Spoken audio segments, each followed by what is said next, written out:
Bayanlar baylar sevgili dostlar, Sen Nasıl Olduğunun yepyeni bölümüne hoş geldiniz. Yeni yılın ilk programı, yeni stüdyomuz ve sevgili dostum oyuncu, gurme Armağan Zengin. Hocam hoş geldin. Hoş bulduk. Ne haber? Ya enerjini o kadar sevdim ki şu an enerjim biraz düşük halde gelmeme rağmen beni uçurdun. Ama zaten bu kırmızıyı görene kadar herkes bir şey geliyor böyle. Değil mi? Mutsuz geliyor. O kırmızı Evet. 26'nın güzel bir enerjisi olsun. Bu arada şeye inanır mısın, bu enerji aura hikayelerine? Vallahi birader yani enerji olayına çok inanırım ama 2026'da o kadar çok kırmızı rengini duydum ki senle de başlamak 2026'nın daha ilk günlerine.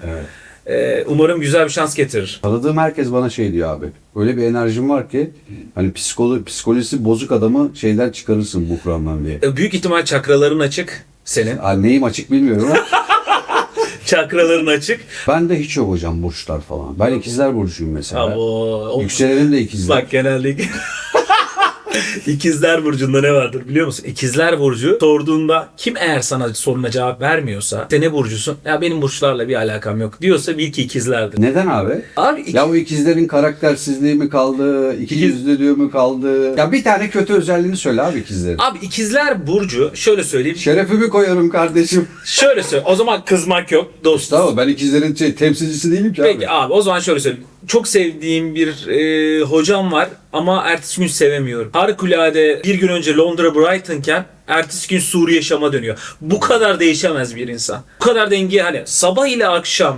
geçti. Bir dakika ile bir dakika sonrası sende de vardır bu. Ya o kadar şiddetli yok abi ya. O zaman sen artık yaştan da dolayı olabilir. Yani şöyle, bu arada Yükselene çalmış. şeye katılıyorum. Evet, sevdiğim şeyden sonra nefret edebiliyorum ama Anladım. senin söylediğin gibi bir gün sonra değil abi. Abi o zaman iyi. Ya bir zaman şeyi var, kavramı var yani. Hocamla tanıştım. En sevdiğim hocamı ertesi gün hiç sevmiyordum. Çok kıymetli bir Hocam sen ikizler misin ya? Ama ben ikizlerim de tavırlar çok farklı. Şimdi ikizler burcu beni korkutur ama erkeklerde değil. Yok hocam, benden korkma ya. Öyle mi Ben diyorsun? kendime zarar veririm. Estağfurullah abi ben seni seviyorum ama Eyvallah. ikizler burcu olduğunu yine de söyleme çok yerde. Benim yükselenim de ikizler hocam yani. Hani top Abi, noktadayım yani. Şimdi sen double shot yani nasıl Aynen öyle. yapıyorsun? Aynen öyle. Ne? Bilmiyorum ya, ben çok şey gibi düşünüyorum bunu. Hani Urfa'nın bilmem ne köyünde yaşayan Ahmet de ikizler burcu ama Ahmet'in hiç bunlarla yaşadığını düşünmüyorum. Vardır. Yani aklına ben geliyorsa. inanıyorum. Ben inanıyorum Eyvallah, abi. eyvallah. Saygı duyuyorum. Yansıtıyorsun. Saygı duyuyorum. Yansıtıyorsun. Sen oyuncusun. Aynı zamanda gurmeliğin var. Bence oyunculuğun daha çok biliniyor ama gurmeliğini de çok konuşmak istiyorum açıkçası. Gurmelik hikayesine girmeden de stüdyo sponsorumuz Pişi Fırın. Adana'da hocam müthiş bir lezzet açılıyor inşallah. Geleceğim. Gidek mi beraber? Gidek. Yiyek mi beraber? Adana'ya gidek mi? Pişi fırından yiyek mi? Sevgili dostum, arkadaşım sağ olsun Üstün Yetim Bakan.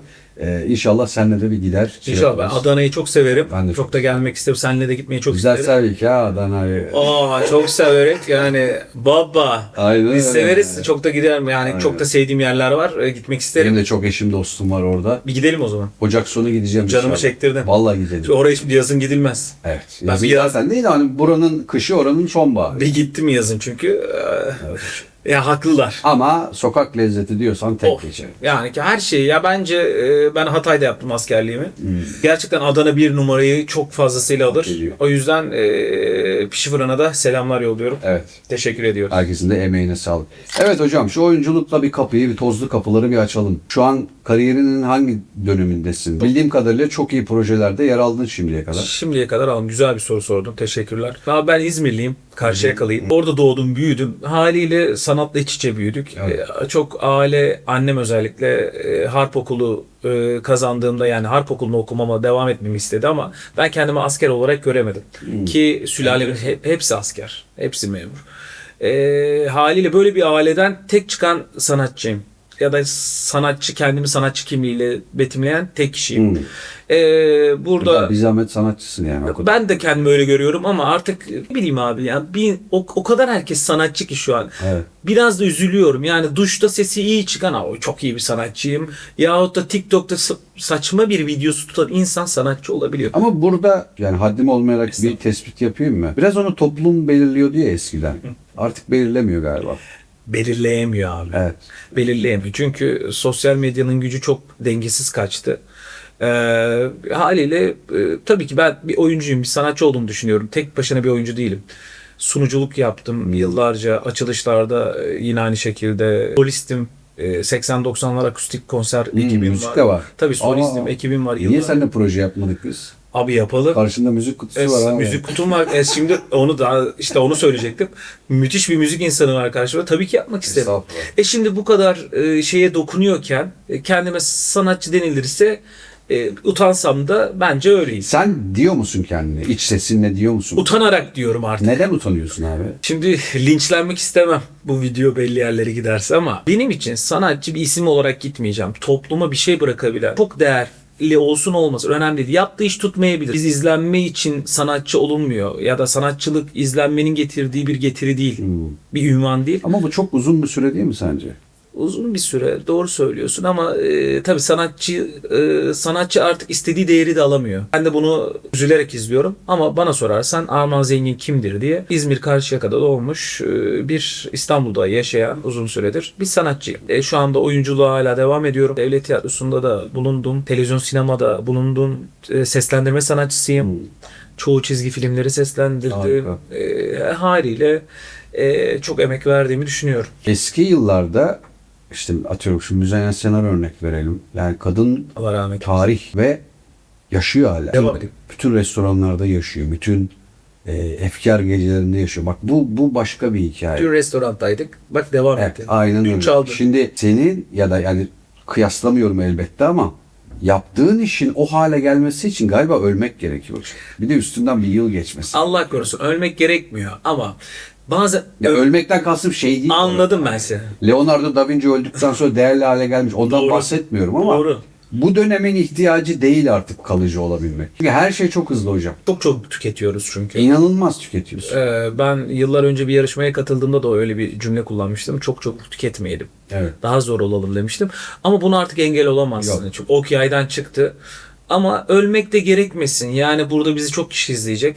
Ya ölmeden de değerli olalım Hani be. bu program tutarsa yalnız ben öldükten sonra. Yani anlatabildim ya. Ölmeden de değerli olunabilsin. Yani Allah korusun, Allah uzun ömür versin. Çetin Tekindor çok sevdiğim, yani hatta en sevdiğim sanatçılardan biri. Ölmeden kıymetini bilmemiz gerekiyor. Evet. Ferdi Tayfur inanılmaz güzel bir bestekar, inanılmaz güzel bir sanatçı, ses sanatçısı.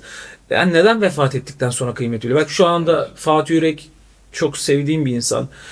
Müjdat Gezen Sanat Merkezi'nde de çok Fatih'e de geçmiş olsun. geçmiş olsun, acil şifalar. Mesela hala yeteri kadar bir ilgi alakayı hissedememesi bile çok üzücü. Çünkü Fatih Yürek hem iyi bir oyuncu, Evet. kimse bilmez aslında. Çok iyi bir tiyatro sanatçısı, çok iyi bir ses sanatçısı.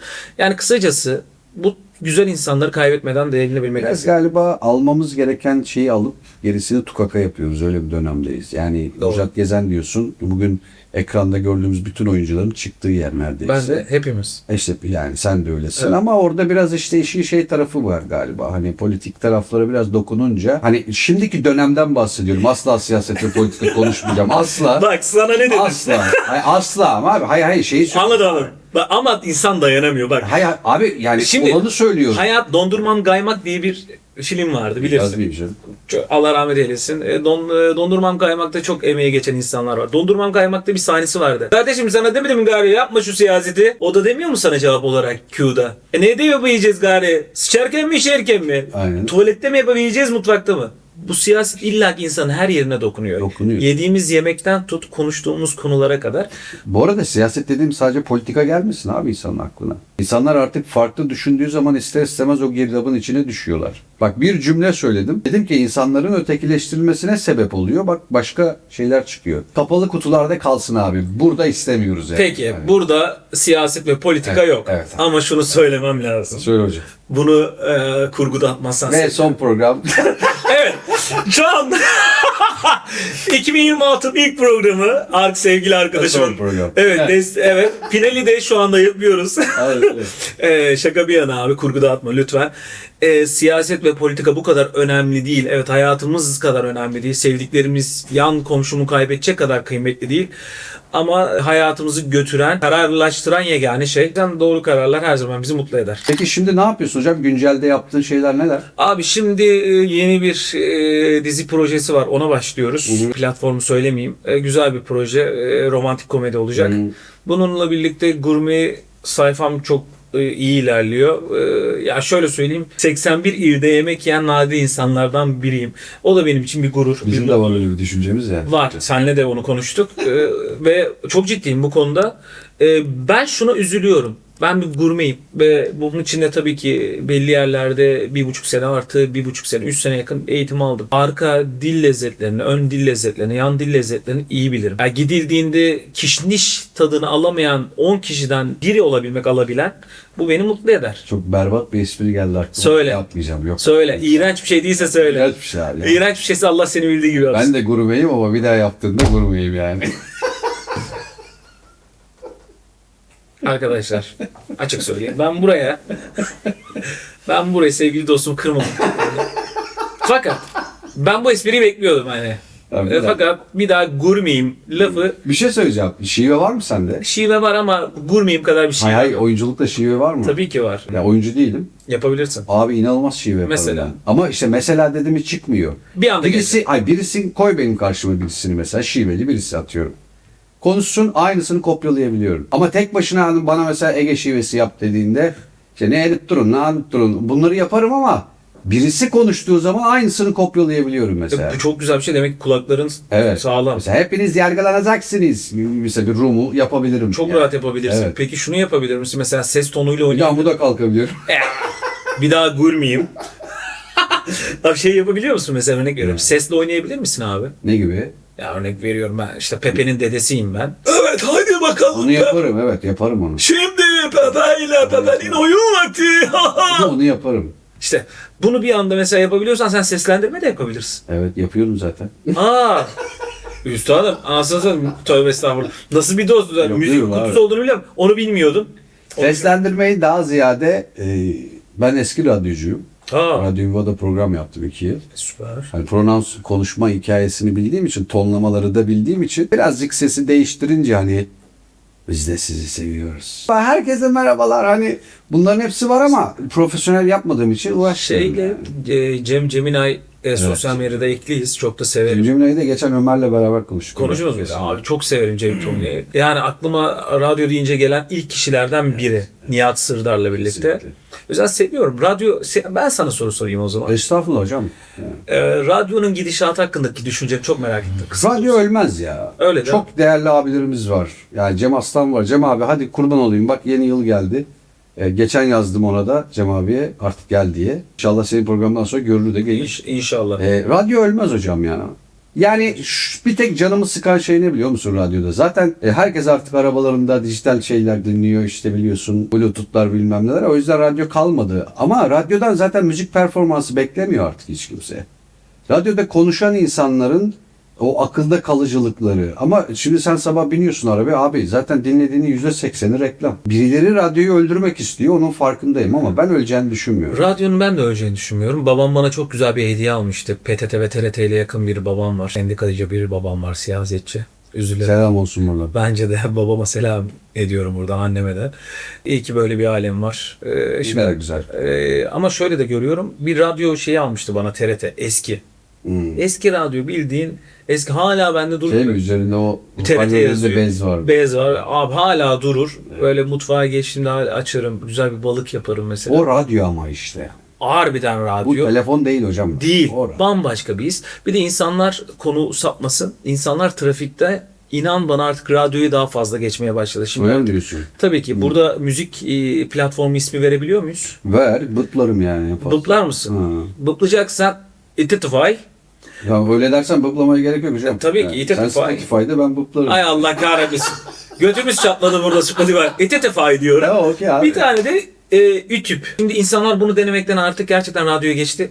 Kısacası senin dediğine geleyim. Radyolar bence Ölmez abi, ölmez, radyo ölmez. ölmeyecek gibi duruyor. Ama televizyonlar için düşüncem o değil. Televizyonlar öldü zaten.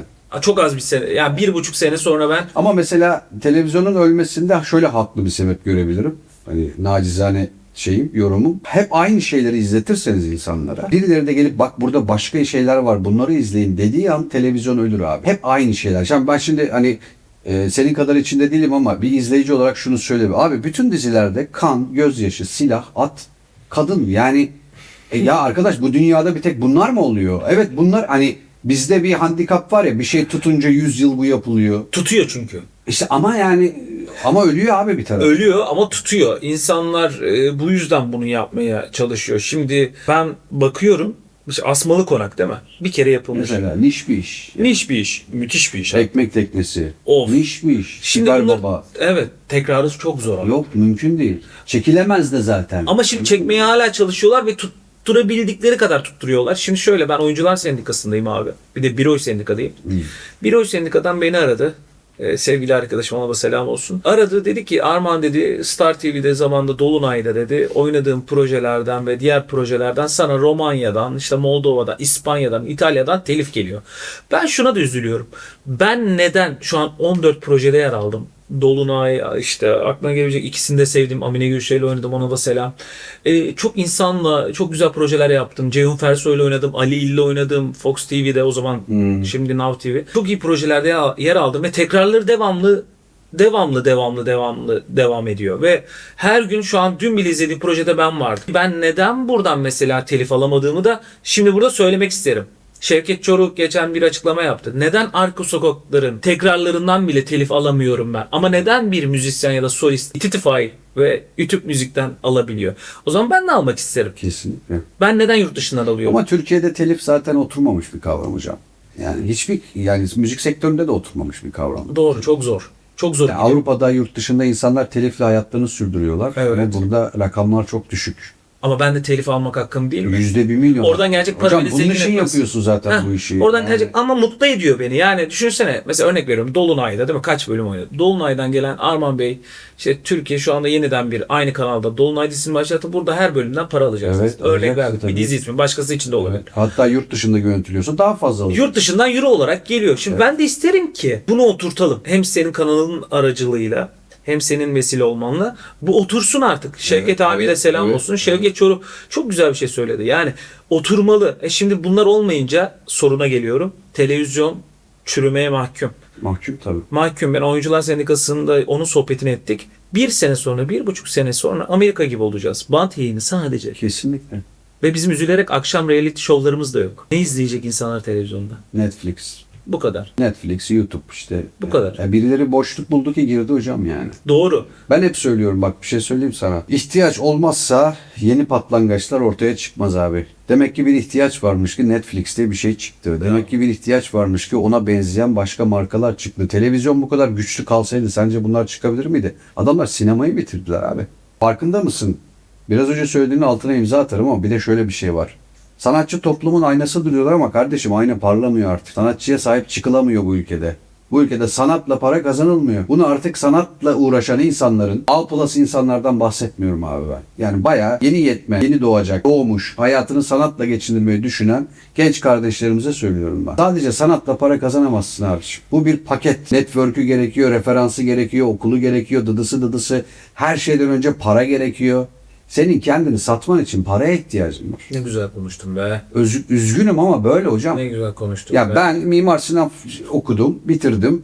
Hadi ben sanatçıyım. Yok öyle bir dünya babacığım. Toplumsal bir hezeyan var burada ve ailede başlıyor. Aile diyor ki çocuğa en iyi yerde okumalısın. En iyi yerde okuma. Peki baba çalış. Hangar gibi çalış abi. Gece gündüz çocuğu çalıştırıyor. Okula giriyor, okuyor. Bütün dereceler full. Tamam mı? Hadi bakalım hayat geldi. Var mı öyle bir hayat? Ne yapacaksın? Esas hayat orada başlıyor. Ondan sonra diyorsun ki ben bu kadar okul okudum. Bana kimse iş vermiyor. Vermez abi. Çünkü millet senin okuluna bakmıyor. Aç parantez. 3 üniversite bitirdim. Bir Ya master. özür dilerim. Yani Doğru. senin mesleğin hakkında konuşuyorum. Doğru. %100 zaten. Gördüğüm şeyi söylüyorum. Kesinlikle üzüldüğüm nokta bu. Şimdi dediğine neden tasdikliyorum? 3 üniversite bitirdim. Bir master yaptım. İngilizce, İspanyolca, İtalyanca 3 dilim var. Ülkeme 4 tane ödül getirmişim. Değer alamıyorum. Bak Açık söyleyeyim. konuşuyorsun bunu. Konuşuyorum. Bak üzülerek söylüyorum. Şimdi burada sesim titriyor. Evet, titrer Ben abi. İtalya'da olsam, İspanya'da olsam, Belçika'da olsam, Hollanda'da Bir olsam, tanesiyle bile yaşarsın fazlası. İnan çok rahat. Ve ülkesine ödül getirmiş. Ve ben bu kadar çok şeyi ülkeme vermişim. Bunu da isterim. Tamam, verdiğim canım feda ülkeme. Ülkem de bana bir şey versin isterim. Ülkem veremiyorsa ülkemin güzel insanları. Evet. En kötü saygınlık. Evet. Saygınlık da kalmadı. Yok. O yüzden Yani şimdi muhtemelen bu programı izleyen ve seni beni tanımayanlar şey diyecekler. Lan ne anlatıyorsun sen diyecekler. Ama özür dilerim böyle artık. öyle. Öyle. Allah rahmet eylesin. Özdemir Nutku 9 Eylül Üniversitesi Güzel Sanatlar Fakültesinden hocamdı.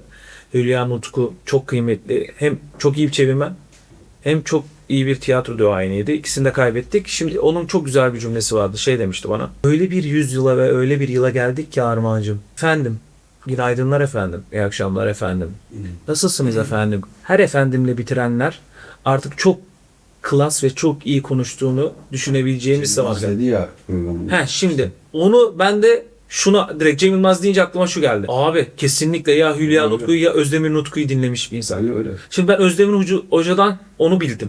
Bakıyorum çok uzatmak istemem ama üslup da bozuldu. Özdemir Hoca bana deyince o lafı Armağan'cığım işte her efendim selamlar, merhabalar efendim nasılsınız dediğinde ben insanların nasıl bir üslupla ilerlediğini görmek için bakıyorum. Atademir'in de dediği gibi mesela siz üslubu bile benim hoşuma gidiyordu. O da kalmadı. Evet. Şimdi üslubu kaybettik. Saygıyı da kaybediyoruz. Ne kalacak elimizde sen söyle.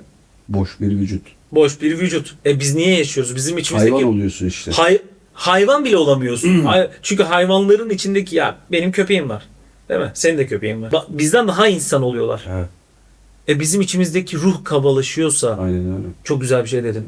Sadece et abi. Evet, başka bir şey kalmıyor abi. Ruhumuzu kullanmayı unuttuk galiba ya. Aslında öz cümle bunu söyleyebilirim. Olsun 2026 enerji enerji dolu geçsin. Ama bu şeyde bunları da konuşmamız gerekiyor. geçmişten hatıralar programı değil yani. Evet. Ama olsun. Bunlar da önemli noktalar. Gurmelikte ne durumdayız? Şimdi- Bu arada nasıl ben Nasıl başladık? Evet yani ne oldu? Ben koyayım yani hani ben gurme olacağım yani. Kedinin kebabı mı beğendin de ben gurme olacağım? Şimdi aslında gurmelik şöyle. Aslında ben ne kadar cahilce bir soru değil mi? bence güzel.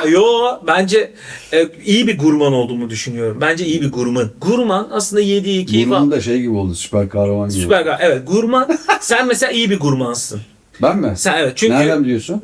seninle yemek yediğimizde güzel şeyleri gerçekten harikulade severek yiyen Evet. ve o sevdiği şeylerde devam edebilen ve onların tatlarına hakim olabilen herkes gurmandır aslında. Eyvallah.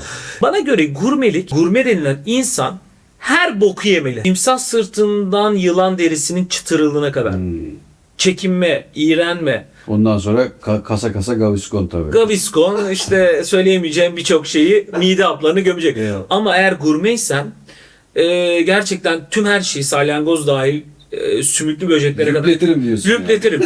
Ben bir şey söyleyeyim mi? Ay, bok olsa yerim biraz. Ya bok olsa yerim. O kadar ya. O kadar. İşte Ama yemek yemeyi seviyorsun ha. çok severim. Çok iyi yemek yaparım. Çok iyi bir şefim. Ben de müthiş yerim hocam. Yer misin? Yani, çok evet. iyi bir el lezzetim vardır. İyi yemek yaparım. Özellikle yani denizden Göreceğiz, bir gün yap da yiyelim. İnşallah denizden çıkan her şeyi yaparım. Onu ben de yerim abi. Abi, bayılırım. Sen yaparsın ben yerim. Ben yaparım. Ya bir gün eğer gidebiliyorsak Ege kıyılarına güzel bir keyif yaparız. Ben İzmirliyim, orada da evim var. Bu arada bir şey söyleyeceğim. Gidelim orada yiyelim. Tanışma hikayemizi anlatsana. Abi, Çok komik değil mi? Abi tanışmamız bile yemek restoranda oldu. O yüzden bak sorun da şular.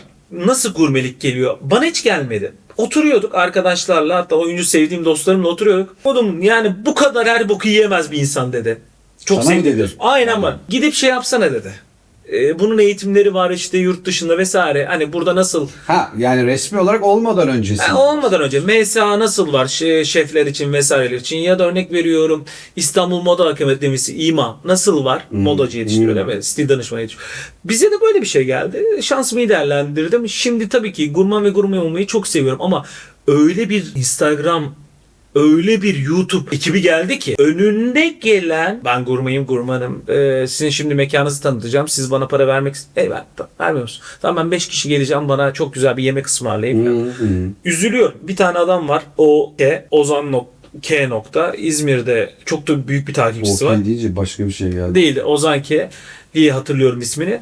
Bakıyorum. Dün izledim. Çok Beşiktaş'ın müthiş lezzetleri diye. İçinde ne yok biliyor musun? Ki sen Beşiktaşlısın bak. Evet. Daha iyi bilir. Beşiktaş'ı da bilirsin herif. Karadeniz döner yok. Bir yemek konuşmak. Sizin ilk lezzeti. İlk lezzeti Karadeniz döner. Ulan! Evet abi. Ulan diyebiliyor ne muyuz? yedi abi? Tamam. İstediğini yiyebilirsin. İstediğini ye, istediğini de. Ya güzel dostum kardeşim. Yani bence çok iyi şeyler yapıyor. İzmir'de müthiş özellikle. Milli yiyici var arkadaşım mesela, Adana'da müthiş. Ozan var demek, tanımıyorum ama ismen de İzmir'de. Ya gelmişsin Beşiktaş'ı tanıtıyorsun ya. Birinci sıraya Karadeniz öyle. Şimdi neden biliyor musun? Abi. Büyük ihtimalle bunu günahına vebaline girmek istemem. Arıyorlar işte ben buradayım diyorlar. İşte isterseniz size gelebilirim diyorlar. Ağırlıyorlar. Reklamlarını yaptırıyorlar, gidiyorlar. Bu değil. Yap bunu ayrı. Ama Beşiktaş'a gelip Beşiktaş'ın en güzel 10 lezzeti diyorsan Örnek Bir veriyorum. tanesi. En başa o Ben Beşiktaş'ta 10 tane lezzet olduğunu düşünmüyorum yani. Daha az bence. daha az. Evet. Çünkü her önüne gelen lezzet yaptığını düşünüyor. Kısacası benim yaptığım şey bu değil. Ben daha çok maddi bir şey beklemeden ve almadan olabildiğince lezzetleri Bu arada tanıtmaya adını çalışıyorum. vermeyelim. Hocam ne pide yedik be. Sağlam. Adını vermeyelim ama Vermeyelim boş ver. sağlam yedik. Ve Sarıyer Versek de anlamayacaklar. anlamayacak. Sarıyer'de güzel bir pideciydi. Müthişti. Ya benim lahmacun ve pideye karşı bir şeyim var.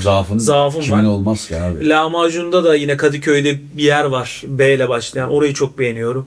Sarıyer'de pideci seni götürdüğün yer çok güzeldi. Birkaç yere daha götüreceğim seni. Götür. O gün Gitmek için ben gidecek. tadımlara, yeni deneyimlere açığım. Peki hocam gurme yiyen midir tadan mıdır? Yani böyle bütün masayı yemek midir gurme yoksa hani Gurman gelenin köşesinden almak mıdır yani? bir şey söyleyeyim mi? Mükemmel bir Tabağı soru. sıyıran Hiç gurmeler seni var ya. övdüğümden değil. Ama burada övmeyeceksem senin Ama hani bu çok klişe bir konu yani. Klişe ama bunu sorabilmek müthiş Yani bir olay. tadar mısın? Mesela Ayhan Sicimoğlu'nda bayılırım abi adamın yemek şey. yemesine. Sanattır çünkü. Ayhan abiyi çok severim. Ayhan abi şöyle yapar. Yer. Bırakır. Evet. Mehmet abi de mesela Instagram, sosyal medyada eklidir bende. Mehmet Yeşil. Mehmet Yeşil biraz fazla. Mehmet Yeşil'i çok da severim. Ellerinden öpüyorum. Teoman Ünal. Teoman abi de bak çok şey yer. Mehmet abi. İdolüm o ya benim. Mehmet O abi. biraz aç gidiyor galiba. Abi doğrusunu yapıyor. Çünkü Mehmet abi gittiğinde özellikle Dijitürk'te bir program yapıyorlardı Teoman abiyle. Yiyor. Ama bana sorarsan güzel bir soru. Gurman yiyendir. Gurme ise tadan. Bak enteresan bir şey söyledi. O yüzden ben Mehmet Ben abi... hep gurmanım kardeşim. Sen hep gurman. Bana sorarsan Mehmet Yeşil'in, Mehmet abinin ben çok iyi bir hem gurme hem gurman olduğunu düşünüyorum. Vedat Milor'a ne diyorsun? Vedat abi bence yön veren. Bir geçen bir yazı okudum. Yani şey diyebilir misin? Alfa o diyebilir misin yani? Diyemem. Bunu dersen bu sefer Diğerlerine mi ayırılır? tabii Mehmet abi var. Ama niye abi bu yani herkes şimdi damak lezzeti yani şöyle sorumu değiştireyim. Damak lezzeti eğitilebilir bir şey mi? Eğitilebilir bir şey ama bir yetenek gibi düşün. Şimdi şöyle düşün. Diş okulunu kazanıyorsun. Sen bir dişçi olacaksın. Peki Yeteneğin olmasa da bunu sana kazandırırlar. damak değişimi. Dişçi olabilirsin. Bir diş okulundan mezun olup. Fakat bir tiyatro sanatçısı çok çalışsan da olamayabilirsin. Evet. Seslendirme yine. Damak lezzet şölenini o içerisinde bulup yönetebilmek çok zor. Eğitimle bile olmayabilir. Peki o zaman hiçbir gurmenin sigara kullanmaması gerekiyor. Ben kullanmıyorum. Yok hiçbir gurmenin Bence de kullanmaması Bu arada gerekiyor. sigara sağlığa zararlı. Kesinlikle sigara Evet. sağlığa zararlıdır. Yeşilaycıyım. Sigarayı sevmiyorum. Evet. Ben Seven, sevmiyorum ama içiyorum. sevenleri sevmek zorunda kalıyorum. Aynen öyle. Sigara biliyorsun insanın ağzındaki tat oranını Ağız %50 florasını azaltır. bozuyor. Evet. Ağız Bir florası gurmenin içmemesi gerekiyor. içmemize. Düşünsene bütün O noktaları zaman kapalı. sigara içen gurmeleri eledik mi hocam? Elemedik. Niye? Şimdi şöyle Fırtına çıkarmak istiyorum. sen fırtına anladım. Sen burada bu olayı büyütmek Evet. istiyorsun. Sigara içen ama ağzındaki o damak tat bilincini çok oturtmuş insanlar var. İsmini söyleyemiyorum. Olabilir. Senin Herkesin de, ağzı senin de daha demin ismini andığın insanlardan birkaçı. O yüzden tabii ki ama sigara içilmesi daha güzel. Sağlığa zararlı çünkü. Evet aynen öyle. O zaman hocam bir finalde seninle yine bir Adana yapalım bence. Ben Adana yapmak isterim ama burada hem gurmeliğe dokunmam hoşuma gitti. Hocam işin o ya nasıl dokundun? Çünkü ya? çoğu yerde şöyle oluyor. Armağancığım işte tiyatro sahnem var mı? Davet edebilir misin? Tabii ki solistim, konserlerim oluyor 80-90'lar. Davet ediyorum. Ama bir işte başka neler yapıyorsun dediğinde Keşke gitar getirseydim ya. Bir şey yapardık burada seninle. yapardık. Mutlu güzel olur ama program farklı bir şeye döner. Yok dönmez abi bizim program. Kime ne? Kim Farklı bir karışıyor? şey. Ben söz yazarı. Seni oturtmuşum hocam oraya. Daha boş ver ya. Söz yazarlığı da var bende. Çok da güzel söz yazdıklarım var. Çok birkaç Yapalım kişi birer single beraber. Yapalım. Yani ben şundayım artık. Bir şeylerden maddi bir beklenti yok. Çünkü ona ihtiyacım yok. Evet. Ama manevi mutluluk benim için çok daha kıymetli. 2026'da bu sözü verdim kendime.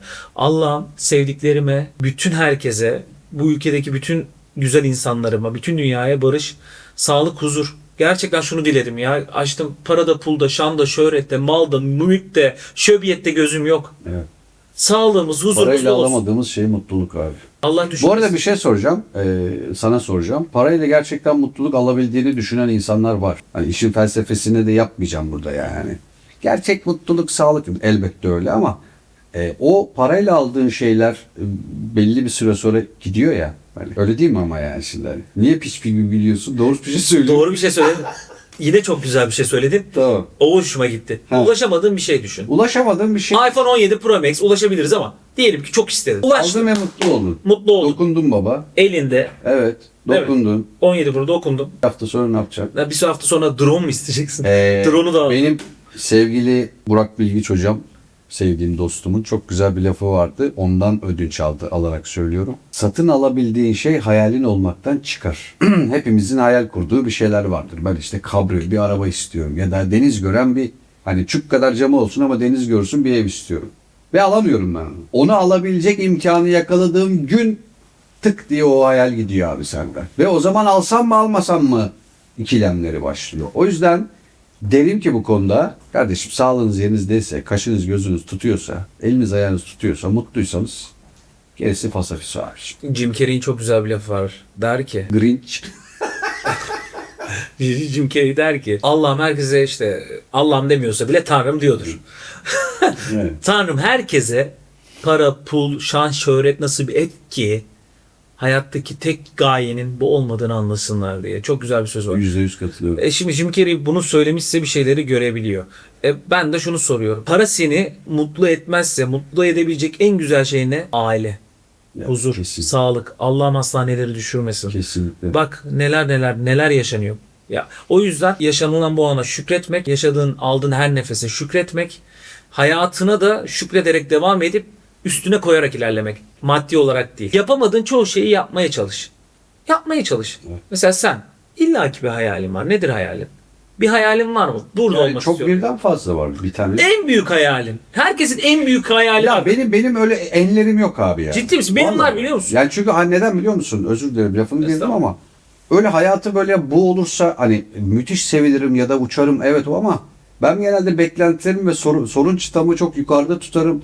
Beklentilerimi de aşağıda tutarım. Hatta biz evlenirken eşime şey demiştim ben. Beklentilerim o kadar düşük ki senden. Yarın bugün mutsuz olmayacağım seninle yaşadığım için. Çünkü beklenti mutsuz eder insanı hocam. Bak başka bir kapı açıyorum sana şimdi. Ama insan kendinden başka neye inanıyorsan bu arada. Hani inancın varsa inancından beklentiye girersin. Doğru.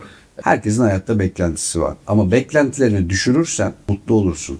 Sen mutlu olursan hayatındaki insanı mutlu edersin. Çocuğunu mutlu edersin. Kedini, köpeğini, ananı, babanı mutlu edersin. Peki. O yüzden ben beklentisiz bir insanım. Olursa sürpriz olur. Olmazsa başımla beraber derim geçerim. Bizim zamanımızda ÖSS vardı. Evet. Ya bilmiyorum şu an ne var. Öğrenci seçme sınavı. Şu an değişti. Her şey değişiyor Yani bir senede bir. Gene benzer ismi de Benzer, bilmiyorum. YSS, mi? YSS, HGS, HGS filandır herhalde. HGS de olur. HGS neyse. Bir sınava girdin. En düşükte mi tutarsın puan beklentini? Hayır ama en tapıda arzulamam hiçbir zaman. Tamam. İşimi Çünkü- görsün yeter derim. Bravo. yani. Yüksek gelirse seni mutlu eder. Evet. Ama düşük aynen gelirse öyle. mutsuz olursun. Evet. Güzel. Bu bakış açısını Ben hep böyle sevdim. yaşadım, böyle yaşamaya devam ediyorum. 2026 itibariyle şu an bu stüdyodan çıktıktan sonra değiştirebilirim. Evet. Bak. Yani hocam sana yön gösteremem, haddi değil Estağfurullah. ama Neden? Sen daha benim mutlu dostumsun. olur. Eyvallah. Daha mutlu olursun. Söyleyeyim. Bence Çünkü yüksek beklenti peşinde yüksek sorumluluk ve mutsuzluk da getirir. Olmadığı zaman üzülenlerden değilim. Olduğu zaman sevinenlerden birisiyim ben. Artık şunu diyorum. Hayırlısını diliyorum. Bana yeni yılda yoldan geçen taksi şey demişti. Yol verdi bana. Mutlu yıllar dedim. Abi mutlu yıllar deme dedi ya. Tamam mutlu ama dedi. Hayırlı yıllar olsun sana dedi. Evet. Ramazan'a iftara 5 Abi hayırlı yıllar. Gerçi hayır arayacaksın. Her şerde bir hayır, her hayırda da şer arayabilirsin. Evet ama hocam, bu hayır önem vermek lazım. 1980'lerden gelen. Özür dilerim. Benim de, abi kankacığım benim düşüncem bu. Gerçekten hayır. Evet, güzel söylüyorsun. Ya bir para pul çıkar sana çıktı piyango. Arabanı aldın, her şeyini aldın. Çok lüks sahibi oldun. Anası Anasını sikeyim. Tamam. Ortalığı kırdın geçirdin. Allah Sana bir şey yaşasın. söyleyeyim mi? Benim tozumu göremezsin ya. Yok şaka yap. Bir güzel konuştun. Hayır, güzel konuştun. Aklıma böyle konuşunca şey geldi. Allah rahmet eylesin. Barış Akarsu geldi. Bu konuya bir kere daha değineceğim. Sonra sana bırakacağım. Annesi çok mutlu oluyordu programda. Yarışmada birinci olsun diye. O zaman da Barış Akarsu'nun o fanlarından biri de benim kardeşim yapıyordu. Çok da severdi. Tanışıklığı da vardı. Çok üzülmüştü kardeşim hatta. Vefat ettiğinde 3 ay psikolog desteği almıştı. Çok üzücü bir ödül. Evet. Mesela Allah gani gani rahmet eylesin. Annesi de hayatını kaybetti. Son filmi de göremedi. Şey demişti. Keşke oğlum çok kazansın. Ne olur kazansın Allah'ım. Çok dua ettim. Ne olur ne olursa olsun kazansın Barış. Çok istiyor çünkü. dedim diye dua etmiştim. Hmm. Keşke hayırlısını dileseydim. Evet. Keşke de kazanmasaydı. O yüzden Allah rahmet eylesin. Kötü bir şey de söylemek istemezdim örneği ama. Hatta o filmde çok acıklı bir kritik bir sahne var ya. Hani havalimanından çıkıp kız arkadaşını Ya. eline bırakıp gidiyor ya. İşte orası bitiş yeri hocam. Ya sen izledin o zaman. İstediğim istemez mi hocam? Tüyler diken. Tabii. Bu arada çok özür dilerim. İnsanlar şöyle zannediyorlar. Ekrana çıkar çıkmaz para akıyor zannediyorlar. Yok öyle bir şey yani. İnan bana. İstediğimiz kadar akmıyor. İnan bana. Akiyi de olabilir, akmeyi de olabilir. Ya para Allah bereket versin. Ama şundayız. Mutlu olmak. Mutlu olalım abi. Ben insanlara ben yaptığım işte mutlu oldum. He, mutlu olalım. Yani mutlu olabiliyormuşuz. Geçen Ali Biçim'i izliyorum mesela. Onları da selam Mesut'la. Bakıyorum. İsyan etti. Ya dedi artık şu kamerayı almadan, mikrofonları Tabii. almadan tatil yapalım ya iki kardeş. Ne olur. Çünkü artık elimiz artık buna gidiyor. Hayatımızı mahvetti. Söylemek istiyorum. Benim öyle bir durumum yok hocam. Sen iyisin. Benim birden fazla mesleğim olduğu için Evet. ben atlayabiliyorum oraya. Ama benim hayatım bu. Evet. Ama O- sen onunla yaşıyorsun. Evet. O yüzden sen ama... Ya en basit örnek vereyim. Bana şey diyorlar ya nasıl bu kadar az takipçim var? Hocam onlar benim gerçekte görüştüğüm insanlar. Ne güzel konuştun. Anladın mı? Şimdi benim yarım milyon takipçim var. Ama hocam bak şimdi aynı şey değil. Sen oradan para kazanıyorsun. Evet. Tamam mı? Şimdi ben de kazansam ben de bakayım ama benim Instagram'ım benim şeyim değil. Satış ofisim değil anladın mı? Benim oradaki 300 kişi yarın 5 milyon oluyormuş falan. Aa! Düşünsene bu uçup gidiyor. Arkadaşlar yani evet onlar gerçek dostları ama takip ederseniz de sevinirim. Şimdi şöyle sevgili 504 bin takip en son 504 Seni takip eden gençler. lütfen arkadaşlar. bu tarafa doğru yönelelim. Aynen. Ya şimdi beni takip edenlerin çoğu ben baktım. Sosyal medyacım da var, menajerim de var. Beni asiste eden bir kız kardeşimiz var sağ olsun. Sosyal medyacı 2 tane genç kardeşimizle çalışıyorum. Armağan abi dedi. Gerçekten Türkiye ve Azerbaycan'da çok büyük hayran kitlesine sahip. Helal olsun. Müthiş. 3 ödülüm. Sen var. benim canım kardeşim. Tamam bayılırlar bana. Abi oradan da küçük bir şey dokunmak istiyorum. Tabii. Süreyi aşmadan. Ben Azerbaycan'da yaşadım bu arada. Yaşadın mı? 2 yıl yaşadım. Bakü'de abi çok severim ben yaşadım. Bakü'yü. The First ödüllerine beni davet ettiler. Armağan Bey bu sene size ödül vermek istiyoruz. Bu arada 3 sene üst üste aldı. Beyazıt Öztürk alıyor. Selami Şahin alıyor. Ellerinden öperim. Selami Şahin'i çok da severim. Aile dostumuz. Şimdi bakıyorum abi gittim. Uçağa bindim Azerbaycan Airlines falan beni karşıladılar. İndim Bakü'de. Gittim abi. Arman Bey necesiniz? Hoş gelmişsiniz. Bakü topraklarımız sizler karşılamakla çok memnun oluyor. Efendim sizlerin çarşamba akşamı H... otelinde, roof'unda ödül törenimiz var. Hazır olsanız ve kendiniz bak. Şu an anladığım şey o otelde çarşamba akşamı günü beni ağırlayacaklar. Oradayız yani. Abi günlerden salı oturuyorum. Keyif yapıyorum ya. Azerbaycan'ın kanallarında dolaşıyorum. Azerbaycan'da hangi kanal? TV. As TV falan geziyorum abi. O zaman da bir maç vardı hatta. O Şampiyonlar Ligi maçını izliyorum. Abi direkt şu. Kapı. Arman Bey ne açarsınız? Kapıyı açar mısınız? Size ulaşamıyoruz. Abi telefonda sessiz almış. Yıl 2015, 16 mı ne? Açtım kapı. Buyurun dedim. Bornozla geldim. Arman Bey ne açarsınız? Sizi bekliyoruz aşağıda. Neden gelmediniz diyor. Çarşamba akşamı dediniz bana ben. Arman Bey ne diyorsunuz ya? Hayır bizde günler öyle değil. Pazartesi, çarşamba akşamı, çarşamba, cuma akşamı, cuma, Salı, çarşamba, şembe, pazar. Tabii şembe. Çarşamba akşamı dediği salı akşamı. Evet. Gittim abi, sohbet ediyoruz. Bir adam diyor ki, nasıl senlerde pişik vardır? Ne olabilir? Kedi. Kedi. Çok uzatmayayım. Azerbaycan halkına buradan Çok öpücükler. severim. Beni çok severler. Ben de onları çok severim. Çok da güzel ağırladılar. O yüzden böyle bir hikayem vardı. Lütfen birinci gün, ikinci gün, üçüncü gün, dördüncü gün, beşinci gün, altıncı gün ve yedinci günü kullanmaya devam edelim. Sen nasıl oldun? Yeni yılın ilk soruları sana geliyor. Peki gel. Hayatın bir film olsa, çekilse kimin oynamasını istersin? Türkse Çetin Tekinnor'un oynamasını isterdim. Yani gerçekten hayatımı Çetin Tekinnor oynasın isterdim. Çünkü müthiş. Evet, Müthiş çok ya. karakteristik. Hayranım abi. Ama yurt dışından bir oyuncuysa da Oscar Isaac oynasın isterdim. Ben de Robert De Niro isterdim. Sen de yani Hocam. senin de ayarın yok. Sana ne kardeşim seçiyorsun. Sen ama ben Oscar Isaac aldım. Sen de normal birini al orada. Robert De Niro normal değil. Ya bu De Niro normal değil. Peki. Söyleyemedim. Elim ayağım O titriyor. zaman şey diyebilirim. Başka biri olsun. Robert Downey Heh. diyebilirim. Tamam. Daha keyifli. Bugüne kadar aldığın ama aldıktan sonra pişman olduğun en saçma harcama neydi? Birader hiç unutmuyorum. Yabancı dil o zaman hani konusunda biraz hani gezmiyorsun, tozmuyorsun, konuşamıyorsun. Sonra bir anda bende hızlandı. Hani o işte İngilizce zaten hani basit kalıyor da, ya basit kalıyor derken daha rahat kalıyor. Ama İtalya ve İspanyolcayı bir anda onu şey yapmak hani benim bu kadar çok rahatlatmayacaktı. Ama o beni rahatlatınca aldığım cihaz boşa çıktı abi. Her gün göz göze gelirim ben onunla. Çünkü böyle dikey koyuluyor. İyi mi para verdin? Çok iyi para verdim. Daha ilk çıktığı zamanlar şöyle masanın üstüne tuttukça yazıların Ha, üstüne yazıya doğru o sesli mi söylüyorsun? sesli sana anlatıyor. Allah'ın belası hiçbir şey yaramıyorsun. Her gün bakışıyoruz. Satsaydı. Kanka satarsam da aynı fiyatı satamayacağım ya. Kendimi vicdan olarak kötü hissediyorum. O gereksiz cihazla göz göze gelmek beni yoruyor ya. Yer yarılsa da içine girsem dediği bir anın oldu mu hiç utandığın? Yoksa söylemeyebilirsin yani. Söyleyeyim yine aynı muhabbet. Azerbaycan'daki bana gittiğimde dilleri öğrenmeye çalıştığımda Armancığım dedi sadece günler 1. ve 7. gün rakamla belirlenir.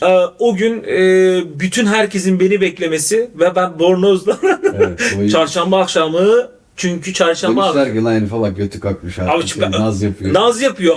Öyle demişler. Artık- Sahneye çıktığında bana bir tane oradaki yöneticilerden bir şey dedi. Size hiç yakıştıramadık dedi. Halbuki ben orada çarşamba akşamını Şey de şey, kıyafete mi falan? Ha, bir şey söyleyeyim mi? Bornozlu inesim Evet, geldi. evet Çünkü abi. o kadar bekletmişim ki. En utandığım yer çarşamba akşamı. Yani Türkiye Eyvallah. Cumhuriyeti'nde salı akşamı. Peki. Bir süper gücün olsa ne olsun isterdin? Süper gücüm olduğunda hangi şehirde yaşayacağım? Sen ne? İstanbul'da yaşıyorsam süper gücüm kesinlikle zaman kavramı olabilir. Bir yerden bir yere ulaşmak çok yoruyor artık. Seni de yorar. Seni de yorar. Yoruyor tabii. işte. Ben Nişantaşı bölgesinde oturuyorum. Yani her gün trafiğin olduğu yerde zaman kavramı gerçekten sen ne isterdin bu arada? Ben ışınlanmak isterdim. Yok abi ya öyle uzay şey isteklerim yok da. Yok mu? Düşünsene ama. Dünyadaki herkesin çok belki şey diyecekler de. Ay canım benim. Bak bana onunla gelme. O ayrı. Aklıma o geldi. Ne Tamam yapayım? toplumsal mutluluk, bireysel Abi şu mutluluğu kanser getir. hastalığını yok etmek istedim. Amin. Ben geri alıyorum. Üstüne çizip imza atıyorum o bölgeye. Işınlanma şeyimi geri alıyorum. O kalp, adını anmayacağın hastalık, Allah kimseye yaşatmasın ve onun benzerindeki o ölümleri ve şeyleri, hastalıkların yok olmasını istiyorum. Son söz, her şey bitti. Her Perde şey bitti. kapanıyor. Hadi bakalım. Son sözün ne olurdu abi? Herkese gece yattığında rahat uyuyabileceği huzurlu ve mutlu bir ömür diliyorum. Bir de şu ülke olarak artık kimsesiz sokak hayvanlarına bunu söylemek zorundayım. Şu dişsiz Allah'ımın dişsiz kullarına da bir omuz olmak, el atmak çok kıymetli. Bunu reklam olsun bilmem ne o çart çurt yok iyilik meleği mi bu adam demeyin. Bunun yapılmasını istiyorum. Senin de vesile olmanla. Evet. Bunu atmazsa ki atacak bir. Fazlasıyla. Lütfen şu sokak hayvanlarına da bir çare bulalım. Allah'ımın sessiz kullarına bir el uzatalım. Son cümlem de oydu. Yatarken Peki. huzurlu ve mutlu bir ömür diliyorum. Huzurlu uyuyabileceğim. Sevgili dostum çok teşekkür ederim geldiğin için. Beni Müthiş. çok mutlu ettin. Harikaydı. Çok güzel bir başlangıç oldu benim için de. Sen nasıl olduğun için de öyle. Harikaydı. Harika bir yıl bizi bekliyor. İnşallah. Buradan tekrar Pişi Fırın'a, stüdyo sponsorumuza teşekkür ederiz. Arkadaşlar sen nasıl olduğunu artık yeni yılda bu konseptte, bu formatta devam edecek. Yeni konuklarımız olacak. Bizi izlemeye devam edin. Abone olmayı ve takip etmeyi, bir de şu bildirimleri açmayı unutmayın. Kendinize iyi bakın. Görüşmek üzere. Adana'ya gidiyor muyuz şimdi? Gidiyoruz tabii. Pişi fırına gidiyor muyuz? Gidiyoruz. Adana'ya gidek mi? Yanından yiyek mi? Pişi fırına gidek mi?